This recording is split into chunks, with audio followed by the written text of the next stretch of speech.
In this episode, I'm flexing. What? Yeah, I'm flexing. But anyway, some people don't know how to play their position, okay? And it looked like King Pill just played himself out of position with no jumper. Now, according to the story, right?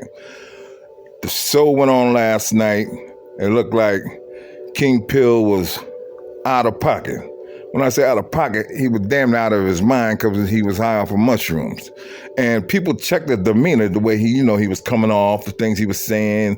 He didn't like the topic. He didn't like this or that. And a lot of slow checking took place between him and Jefe.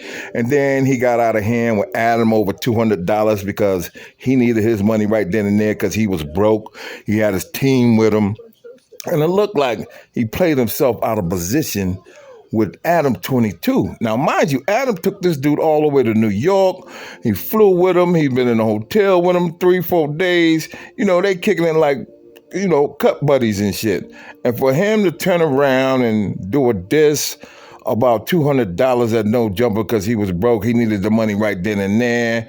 And things just got hectic. And you know what? I'll tell you what. Let Adam 22 tell you the story. Let's get into it. It's not his usual self. He was a very fun version of himself the first two times that we had him on the podcast. This time he came on the podcast, it was weird. He was quiet. He said he was on mushrooms. He was just silent, sitting in this chair, whatever. As the podcast goes, and he's being annoying too, because he was saying how he didn't like the topics. And I'm kind of like, that might be like the most inaccurate thing you could possibly say in that moment, because the topics were actually fire. We had really, really, really good topics. Obviously, a lot of tragedies, but we had very, very important things to discuss. And so he's complaining about the topics. It's kind of weird. And so one topic that just popped into my head, and people on the Reddit and everything are trying to frame this as if I was like really trying to set up an Aunt Jefe King Pill beef, which is not actually my intent there. Hello, Julius. How you doing? Hello. That was not really my intent.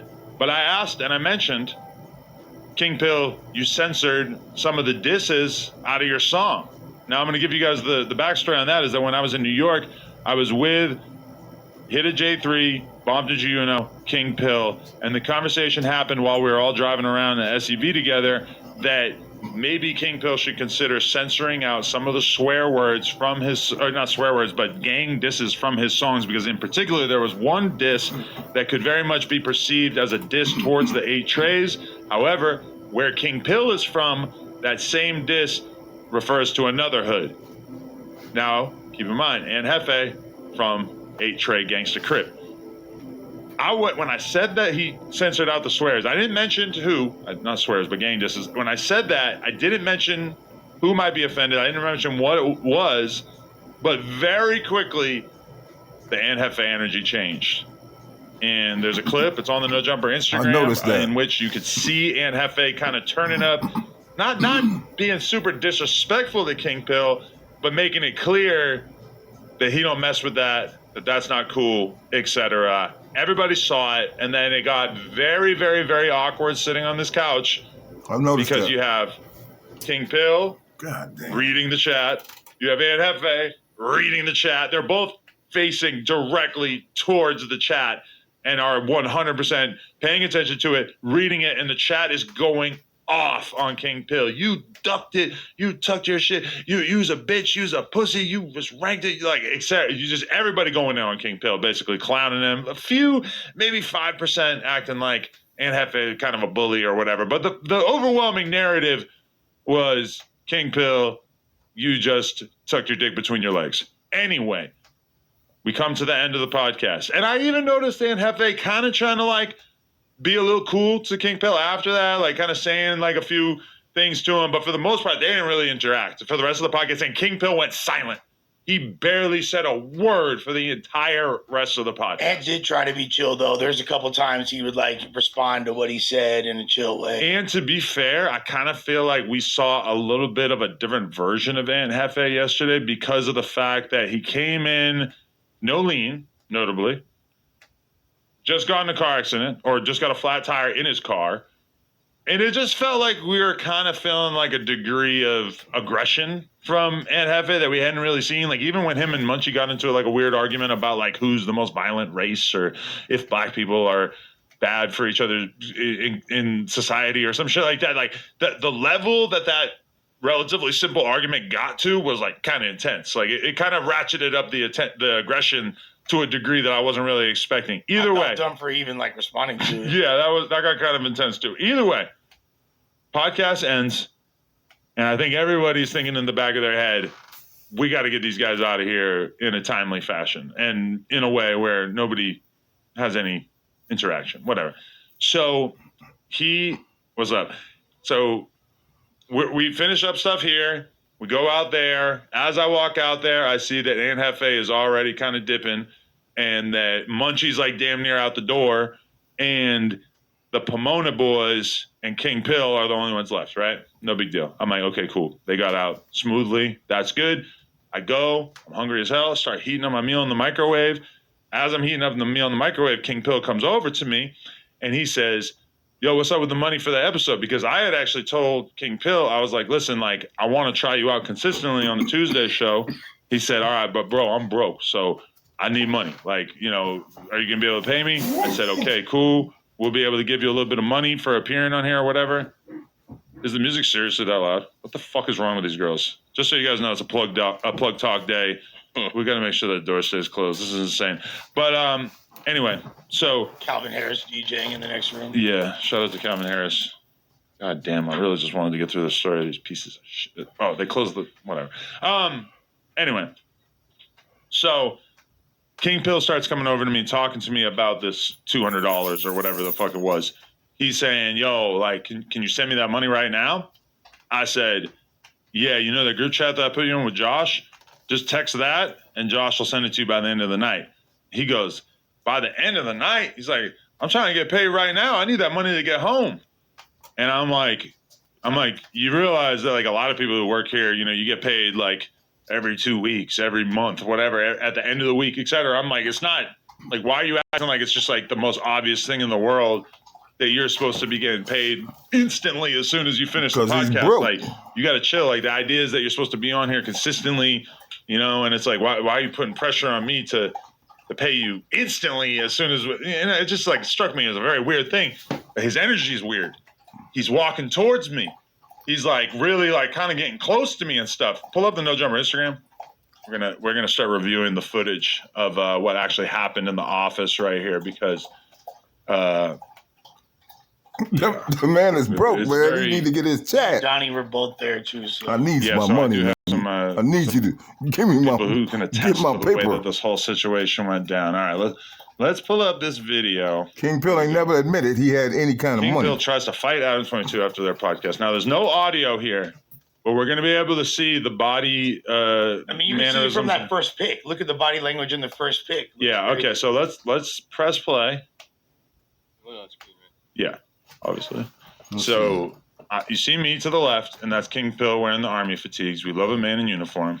Yeah. And so he's kind of pressing me right now. He's saying, like, you know what, can you send it right now? I said, Josh can send it. He goes, can you make him send it right now? I'm like, if you want, you could call him. He goes, why can't you call him? He's like, it's your business. You could call him. He's like, just pressing me about like the dumbest shit possible right now. And those are all his boys. You see how Shorty had tried to reach out and like grab his hand and 1, tell him 2, to chill 3, too, 4. really subtly? Yeah. 5, and so, 6 okay, I'm like guys grabbing my and a food chick. out of the microwave right now, slightly off camera. And you'll see that I start to walk kind of across the office. You're going to see this in just 1 second. He's still talking to me in a rather way at this point. It's like slowly ratcheting up. And this is me walking away and being like, bro, you need to chill. Like, Josh will get it to you, whatever. Okay, go to the next one. And like you can see, he's kind of like in my face now, right? Look at the way he's walking towards me. Look at the body language. Look how he's like, and then look he just bumped into me, and then I kind of like push him away, and then his boys. Here's a closer up look to what actually took place. Okay. Now, as you can see, him and Adam is talking right there, right? Adam is telling him, yo, I'll give you the money later. He's like, I need the money now. I need the money. Then he's pushing up on him. Look at him. He's pushing up on Adam. Adam pushing back a little bit. Yo, what are you doing? Then somebody gets in the way. Now, look at his boys standing around in the background, right? And they like, yo, what is... they got this demeanor like, dude. And then, I don't know, security stepping in or something stepping up. Look at this boy just leaving them. They're like, let's get up out of here. This nigga just blew every opportunity we just had over some bullshit. One dude standing back. But for the most part, it's like, yo, get up out of here, man. Don't come in here with that. Go. Somebody tell him, yo, you got to leave with that, man. And it looked like he just in the corner scuffling, and now he leaving. And it's like, damn, over $200? That's not a good look.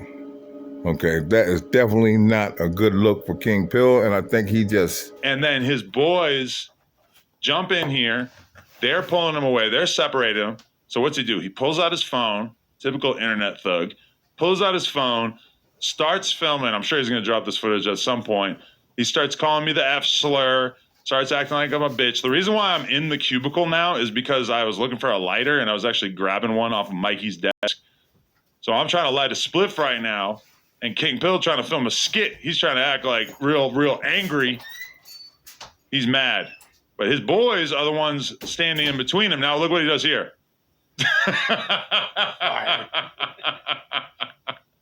He knocks the balls off, and he's still talking shit on the way out. And his boys go, shout out to his boys, honestly. The rest of the dudes from Pomona, we got to give it to them that they immediately shut the situation down, because you got to understand, the 22-ster, keep that fire on him. So when King Pill is doing all this, I'm starting to do the math in my head, and I start thinking, okay, so what's the line that needs to be crossed here in order for the 22-ster to up blick on cut? Now, in my head, what I established almost immediately was like, if he punches me, I'm pulling out and I'm going to start shooting at him. So now you just heard Adam say, if the boy put his hands on me, I'm going to shoot him. No doubt. And he's thinking, how am I going to do this? Because self-defense, hey, it's self-defense. And the 22-ster, keep that fire on him. So when King Pill is doing all this, I'm starting to do the math in my head. And I start thinking, okay, so what's the line that needs to be crossed here in order for the 22-ster to up blick on cut? Now, in my head, what I established almost immediately was like, if he punches me, I'm pulling out and I'm going to start shooting at him.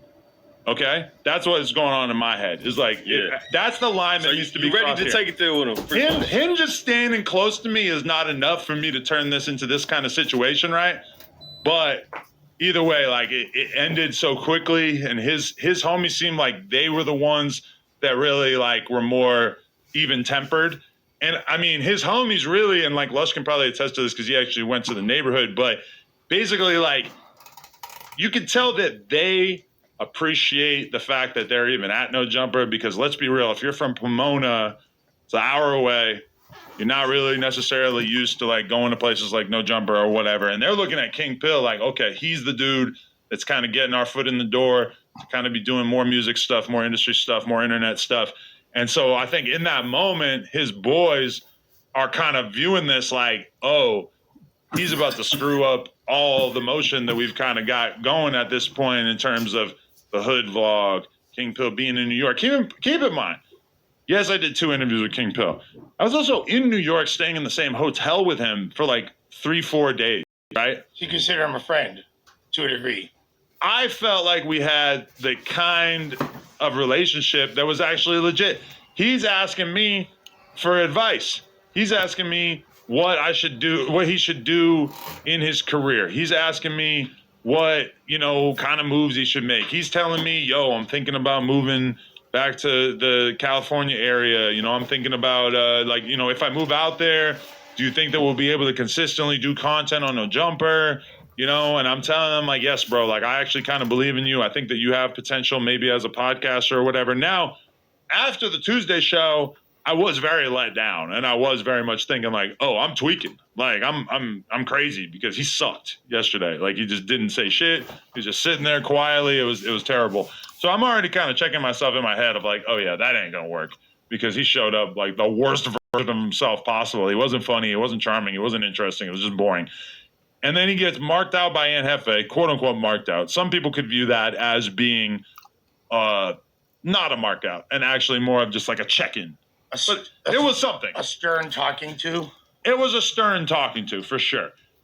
Anyway, the crazy thing about it is that the thing that he decided to use to turn up on me was just so illogical in nature, because I've never had anybody expect that they were going to get paid like 5 minutes after the podcast ended. And when I tell them like, oh, it might take like an hour for him to get back to you, that you trip out like that and start damn near thinking about assaulting me. Like that to me was just so mind blowing. And So where the blicky obviously come out? anybody with half a brain could probably figure out how I feel about this, which is that I now no longer fuck with King Pill in any way, shape, or form. I have to admit, Flacco has been in the group chat telling us over and over and over, this guy is a J-Cat. He's a piece of shit. He's a clout chaser. Really, I should have listened to 4 Extra too. Here's the thing, right?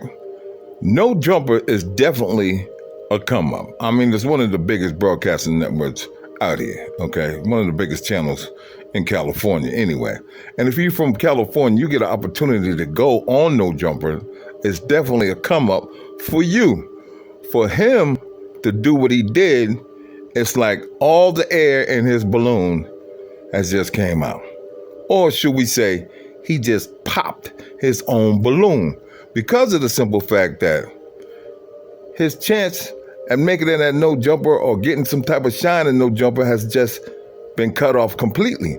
So now, in order for you to see him, you got to either follow him on his Instagram or his YouTube channel. But for the most part, his career is over. Like this episode. Don't forget to like, share, and subscribe to the channel. This is Exposed TV Network. The streets is tough.